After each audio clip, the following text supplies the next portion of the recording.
agama itu butuh wadah, namanya budaya. Nggak usah kamu debat beda Pak agama sama budaya, iya beda objek materialnya. Tapi dari segi relasinya, agama butuh budaya untuk mengekspresikan keimanannya. Kita harus beramal soleh. Amal soleh itu kan butuh realitas, kehidupan sosial, kehidupan politik. Di situ kita mewujudkan ajaran agama kita. Kita butuh budaya. Sholat itu kan juga butuh budaya. Budaya itu kan produk cita, rasa, karsanya manusia. Sholat harus nutup aurat, kan kamu butuh baju. Baju ini kan produk budayanya manusia. Kamu wiritan butuh tasbih, itu kan juga produk budayanya manusia. Pakai kopiah itu juga produk budayanya manusia. Agama butuh wadah namanya budaya. Jadi tidak usah anti budaya. Saya Pak lebih milih agama daripada budaya. Loh iya memang kamu begitu. Cuma agamamu tidak jalan kalau nggak ada media namanya budaya. Wong kamu dakwah ya butuh mikrofon. Mikrofon itu budaya. Kamu ngamuk, pentungan. Ya kan, bawa pentung itu. Loh pentunganmu itu produk budaya. Dan gak usah dicari dalilnya. Mana dalilnya ada orang dakwah harus bawa pentungan? Tidak ada. Itu kan ijtihad budayamu sendiri. Untuk dakwah sambil ngamuk-ngamuk. Oke. Loh contohnya begitu. Sholat juga, sajadah, tasbih, apalagi. Kamu butuh jubah, itu juga produknya budaya. Jenggot itu juga kan budaya. Yo orang Arab jenggotnya gampang tumbuh lah. Kalau kamu kan susah. Karena khas mungkin gennya agak jauh. Paling kamu yang keluar jenggot eceran 1-2 itu. Nggak bisa paketan langsung banyak gitu kan. Mesti cukurnya satu gitu kan. Kamu tunggu bertahun-tahun ya paling siji nggak tawa-tawa. Ya memang gen kita mungkin bukan gen yang rambutnya bisa tumbuh cepat. Jadi itu kan budaya juga. Mungkin di budaya tertentu orang itu harus gelimis, budaya yang lain harus. Sekarang kayak sinetron India itu kan semua aktornya berewokan. Beberapa waktu yang lalu gelimis-gelimis. Jadi agama butuh wadah itu.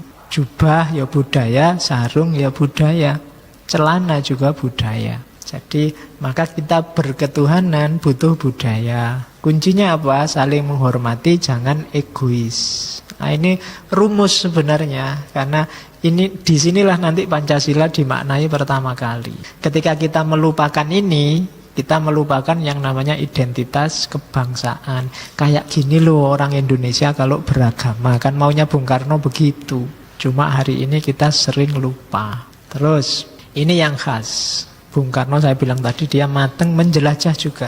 Ada yang sempat tanya ke Bung Karno, wahai Bung Karno orang pinter, yang intelek, yang profesor, punya 16 gelar doktor dari berbagai penjuru dunia, lah kok percaya sama Tuhan? Apa buktinya Tuhan? Ada. Oh itu ngalang-ngalai ngaji kita yang dulu tentang pembuktian Tuhan. Bung Karno ditanya, tapi jawabannya Bung Karno simple. Tidak sembulet Immanuel Kant dan kawan-kawan. Bisa kamu pakai. Katanya Bung Karno, iya. Jika saya harus membuktikan kepada saudara bahwa Tuhan itu ada, saya tidak bisa. Tetapi bisa membuktikan pada diriku sendiri, kepadaku sendiri, bahwa Tuhan ada, bahwa saya sering bercakap-cakap dengan Tuhan. Saya sering meminta kepada zat itu.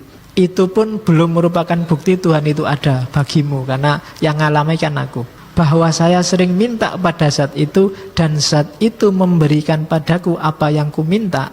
Nah, itulah bagiku satu bukti yang nyata bahwa Tuhan itu ada. Itu kan jawabannya simple. Tidak bisa saya membuktikan Tuhan, tapi saya mengalami Tuhan dalam hidupku. Dan bagiku itu bukti yang tidak terbantahkan. Aku sering ngobrol, aku sering minta-minta pada dia. Mungkin sampai di level ini kan, alah itu kan mungkin halusinasi. Ngobrol ya mungkin pelampiasan aja.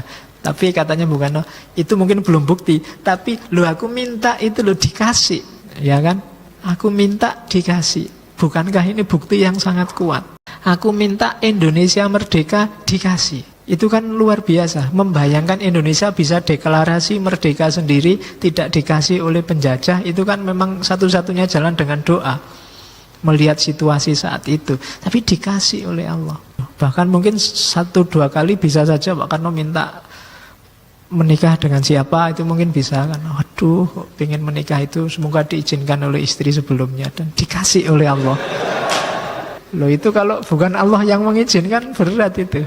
Oh itu kan jawaban jitu. Jadi kalau kamu susah membuktikan Tuhan, ingatlah pengalamanmu bersama Tuhan.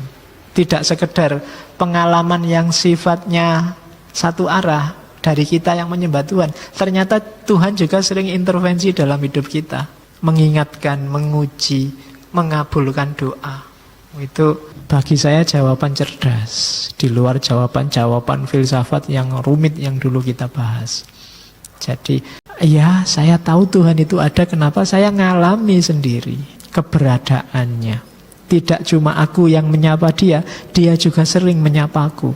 Dalam banyak momen kehidupanku, banyak hal yang mustahil terjadi. Mungkin sebaliknya, banyak hal yang kamu anggap pasti terjadi, ternyata tidak terjadi.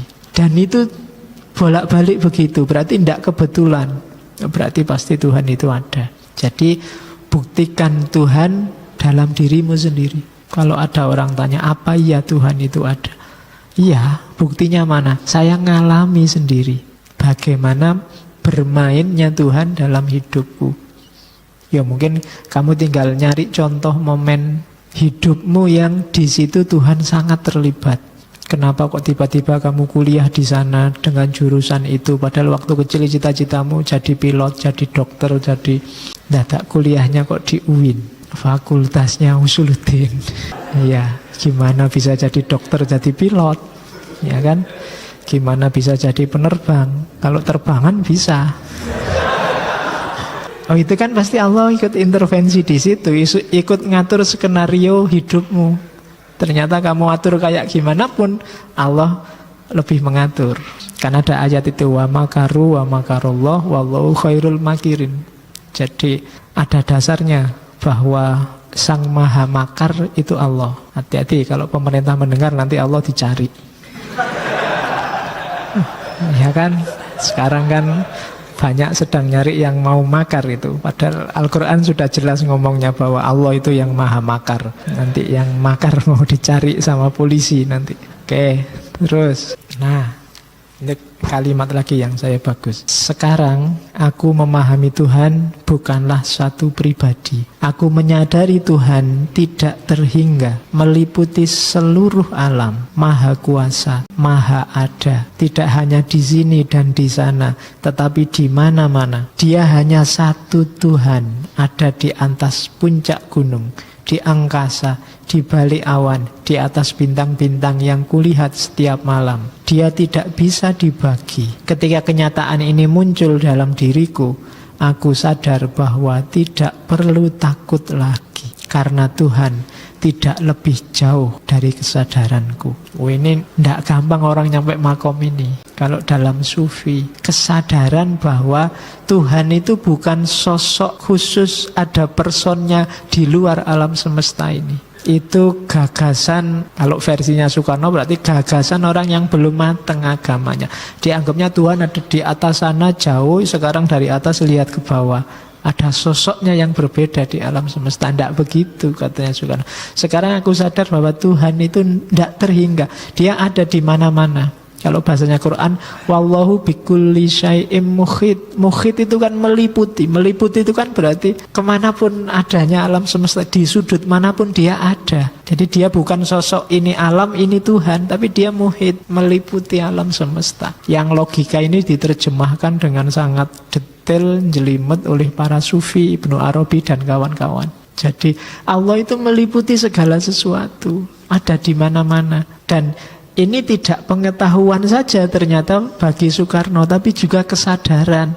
Saya sering bilang ada jarak antara pengetahuan dan kesadaran. Kalau sekedar pengetahuan tentang yang baik, kalian mungkin referensinya sudah lengkap. Tapi kesadaran untuk berbuat baik, itu mungkin banyak yang belum hidup. Nah, Soekarno itu, makanya dia bilang, terus kenyataan ini membuat aku sadar. Itu berarti pahamnya bahwa alam semesta ini diliputi oleh Tuhan, itu membuat dia dalam hidupnya apa? Tidak takut lagi. Jadi bagi dia Tidak ada yang sudah bikin kita takut. Wong di mana-mana ada Tuhan. Apapun yang kita lakukan Tuhan tahu, dan apapun yang tidak terduga Tuhan bisa mengubah. Apapun yang menurut kita tidak mungkin, Tuhan bisa membuatnya mungkin. Itu bikin orang tenang dan tidak takut. Itulah mengapa dalam bahasa Al-Quran, cirinya wali adalah la khaufun alaihim walahum yahzanun. Tidak takut, tidak sumpek, tidak sedih. Orangnya jadi berani hidup. Ya meskipun tidak usah kamu deklarasi di luar bahwa Soekarno adalah wali. Ya nanti rame lagi, nambah masalah. Jadi tidak usah lah. Sekarang kita sudah terlalu banyak masalah. Jadi yang penting kalau kamu ingin ikut gayanya Pak Karno, pengetahuanmu itu punya dampak pada kesadaranmu, dan kesadaranmu ada pengaruhnya dalam hidupmu. Jadi temukan Tuhan dalam dirimu. Nah, selanjutnya dia bilang, aku hanya perlu masuk ke relung hatiku untuk menemuinya. Aku sadar, aku selalu dilindunginya untuk mengerjakan sesuatu yang baik, dan dialah yang memimpin setiap langkahku menuju kemerdekaan. Jadi caranya, karena Tuhan itu ada di mana-mana, ya kita tidak perlu capek-capek keluar dari diri kita. Diamlah, merenunglah, temui dia dalam dirimu sendiri, karena dalam dirimu sendiri pasti ada. Wong dia meliputi segala sesuatu. Temui dalam dirimu, kemudian sadari perannya dalam dirimu. Itu kan yang dulu Hamzah Fansuri mengejar-ngejar Tuhan sampai ke Mekah, ke Barus, mana-mana, ketemunya dalam dirinya.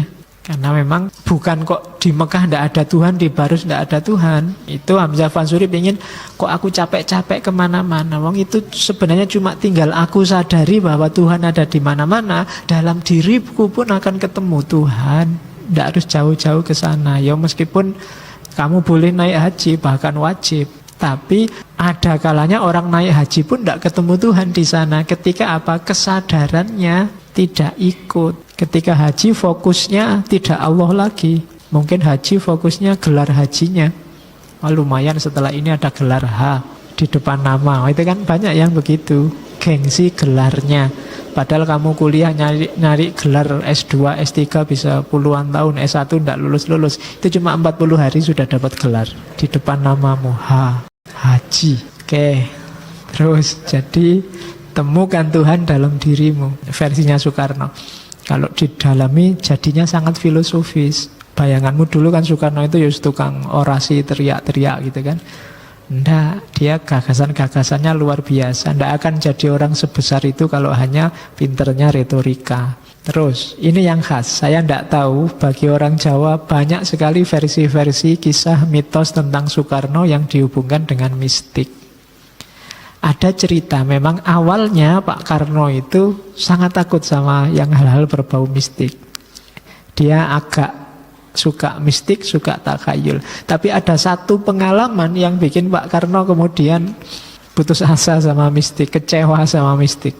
Jadi satu ketika ada orang yang kagum sama Soekarno, datang sama Pak Karno bawa cincin. Cincin ini dibilang kata orangnya ini cincin ini bertuah. Barang siapa membawa cincin ini, dia akan selamat terus dan beruntung terus. Cincinnya sama Pak Karno dipakai kemana-mana. Begitu pakai cincin itu, tidak lama kemudian Pak Karno malah ditangkap, diasingkan ke Flores. Itu terus, Pak Karno berarti tidak benar ini cincin. Terus dia membodoh-bodohkan dirinya sendiri lah. Kok aku percaya sama yang gitu-gitu.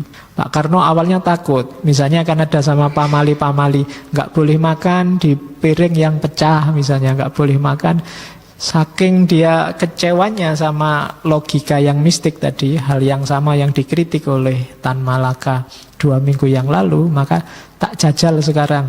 Kalau bahasa orang Jawa jarak itu.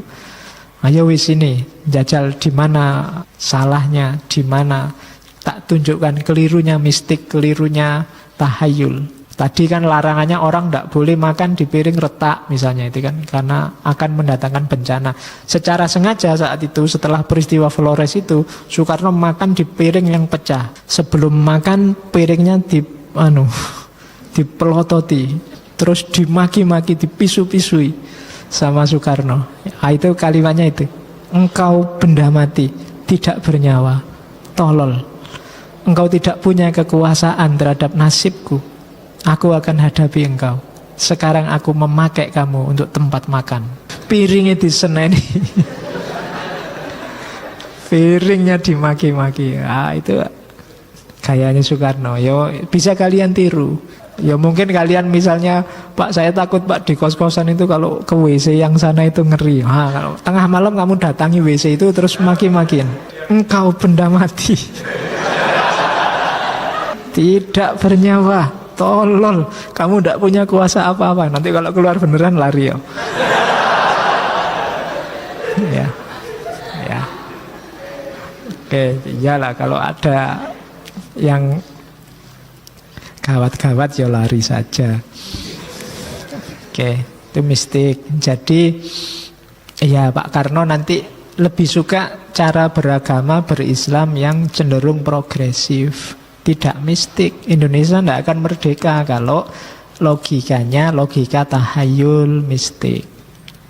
Jadi makanya banyak cerita-cerita tentang mistik berhubungan dengan Pak Karno itu sifatnya mitos. Mitos itu tidak usah disalahkan, kita tidak tahu aslinya.